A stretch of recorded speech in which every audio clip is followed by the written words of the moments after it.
And they are in punt formation. He had no shot to get it off, and Portage is going to take over 1st and 10 deep into Hartford territory. Hodges, Sanders, all kinds of room. Guess what, ladies and gentlemen? That is a Portage Indian touchdown. Number 41, Anthony Summers to the house. And Portage leads it 6-0. That was easy, well designed, well blocked, and untouched went Anthony Summers. And Portage leads it 6-0 with 4:35.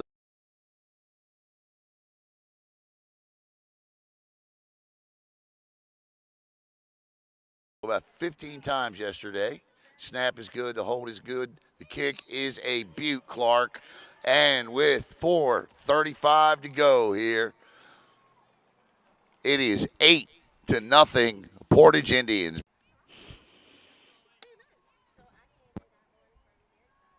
And there's a chip shot. And guess what? That's Portage football. Portage has recovered. And right back on offense go the Indians. Hodges rolls, fires. Caught by Arnett.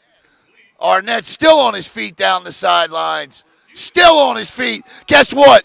Off and running is Jackson Arnett. He's got at least a first down. That is what Jackson Arnett does. Arnett the up back. Sanders in motion to give his to Arnett. Straight up the gut. Arnett gone. Touchdown, Portage. Arnett. And we got extracurricular activity out there. And that's frustration on Hartford's part. I've never, ever, ever, ever seen Portage do anything like this. Well, that's what I was going to say. Shotguns. Oh, wow, he's got room. I don't think he could believe how much room he had. He looked for a tackler, and there was none there. And and we got another fight. And that young man's got to go. That's it. Yep. Game is over. Hey, everybody. Alan Slaughter-Zinski for the Brevard Sports Network.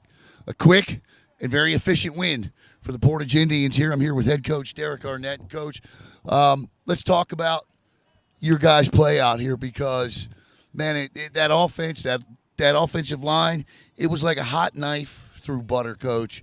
Holes were there. In fact, when Sanders caught that last screen pass there, that last bubble screen, he looked left, he looked right, and I don't think he could believe nobody was around him. Yeah. The kids stick to the script out on the field, and it showed today. Real quick, let me back up, Alan.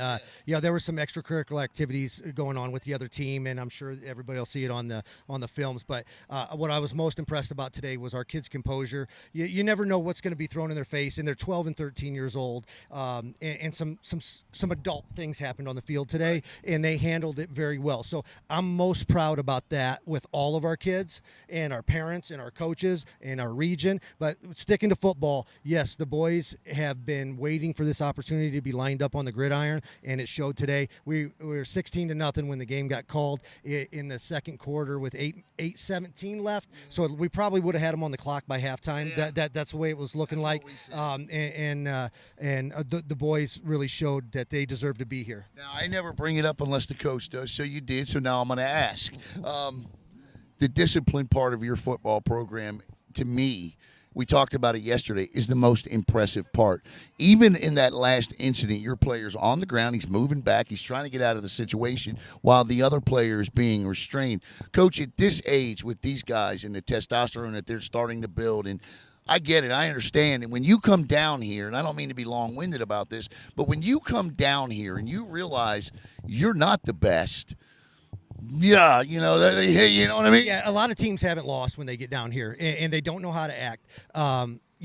be honest, all 4 years we've been down here, we've lost in the regular season. You know, I guess for lack of better terms, I kind of set it up that way so we taste it, Right. you know.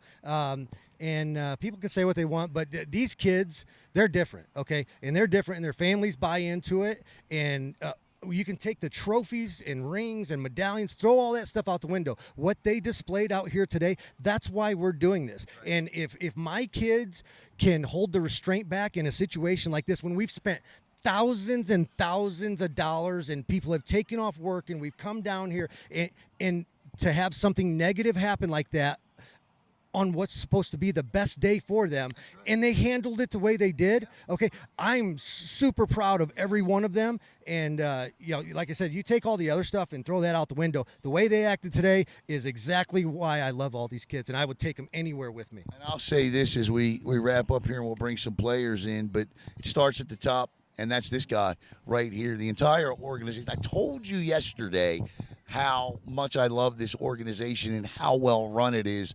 You saw it in all today, because that includes, I don't think, and I said this on the broadcast, in my 4 years, I have never seen an unsportsmanlike conduct penalty called on your team. I don't think I've ever seen it. And you won't. Yeah.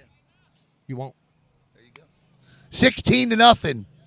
Happened real quick, but we'll be back in that stadium over there Wednesday? 6th. The 6th, whatever day that is. We'll be back here on the Brevard Sports Network. For head coach Derek Arnett, I'm Alan Slaughter-Zinski.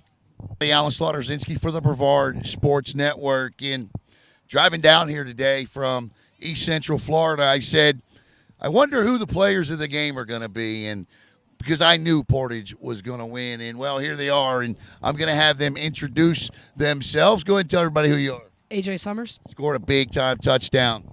Braden West. Had a couple of kickoffs that were fantastic. One recovered and some extra points. Jackson Arnett. All right, Jackson Arnett with a touchdown as well. AJ, let me start with you on your touchdown. I mean, you had a couple of good runs in there, and then it was like the Red Sea parted, and you were untouched into the end zone. Talk about that run. I just ran hard, and my line made a good hole, and no one was there, so I just got in the end zone. Offensive line never get any love. Talk about your offensive line. They did great today, made massive holes, and kept their composure out there. There wasn't anything they did in the short time they were on the field that surprised you defensively at all. You guys were ready to go, weren't you? Yes, sir. No doubt. All right, kicking is an art. How old are you? I'm 12. And you do it pretty well for a 12-year-old. Talk about how you prepare yourself. You don't see a lot of 12-year-olds, at least in the youth football I cover, where they kick extra points. Talk about that. Why kicking? Why do you want to be a kicker? That's just like something I grew up with. I was a really big soccer player, and then I decided to come to football, and I was always good at just kicking the ball, and that's what they put me at. And I just got to practice all the time to get to that. You ever get to make the big tackle as a kicker yet? I have had a few tackles. There you yeah. go. I like it. I like it. What's your approach to the ball? How would you say? Whole foot, quarter foot. What's your approach? I usually use like the inside of my foot, but Right. like towards my toe, not like the very inside. Gotcha. And the kicking game is never not complete without the snapper and without the holder. Talk about, because it's a team. The snapper, the holder, the kicker. Show your snapper and holder some love. The snapper, we practice a lot. We practice every single practice, like a lot. It's repetition, isn't it? Yeah, we got to practice to get perfect. You know what? Those extra points, they add up. I mean, you stop and think about it. 8, right? I mean, it's the difference in the game a lot of times. Another Jackson, and I don't know how else to say this, but another Jackson Arnett run. In fact, I've broadcast high school football games where I said, that looked like a Jackson Arnett run, and nobody knows who the heck I'm talking about, but I do. You had that big run out there today. How did it feel to get back out there on the field, get some big hits in, and score a big touchdown? Well, it felt really amazing after not playing for like 3 weeks, and then to get back out here and put up some points against some kids we haven't played before and some skill that is kind of compared to ours is really amazing. All right, now we won't talk about the incidents that happened on the field, but what I do want to ask you guys about is I, as a fan of you guys and this program, and the parents and the coaches. I love this program. And I often get myself in trouble here in Florida when I say that. But the discipline on this football team is phenomenal. Talk about the discipline on this football team. Oh well, it all starts from the coaches and how these kids are raised at home and stuff, and like that. That's where it starts. Yeah, that's where it starts. It all comes from not jumping off sides at practice, you know. Right. So All right from the top. and penalty yards stack up against us too, so that we don't want those. And actually, I want to go to you on this one. So that's the first win under the belt. 2 more to go. It happens fast down here, based in the short period of time that you played here today. What would be one thing you would think you guys probably need to work on a little bit? I'd say Start nerves. because I was really nervous today. I'm not gonna lie. Right. A lot of other kids were too, and we got I think 2 false starts today. Yeah. So we need to work on that. Relax a little bit and get ready to go. Yeah, no, I hear you. Guys, 1-0. 2 more to go. And I know where they'll be come at the end of the week. Can't wait to see them again here on the 6th in a couple of days. Tell everybody who you are again. I'm AJ Summers. Big touchdown today. Braden West. Big couple of extra points today. And his team recovered one of his onside pooch kicks, by the way. Jackson Arnett. And another Jackson Arnett type run touchdown. For all of these outstanding student athletes of the Portage Indians, I'm Alan Slaughter-Zinski for the Brevard Sports Network. Go Portage.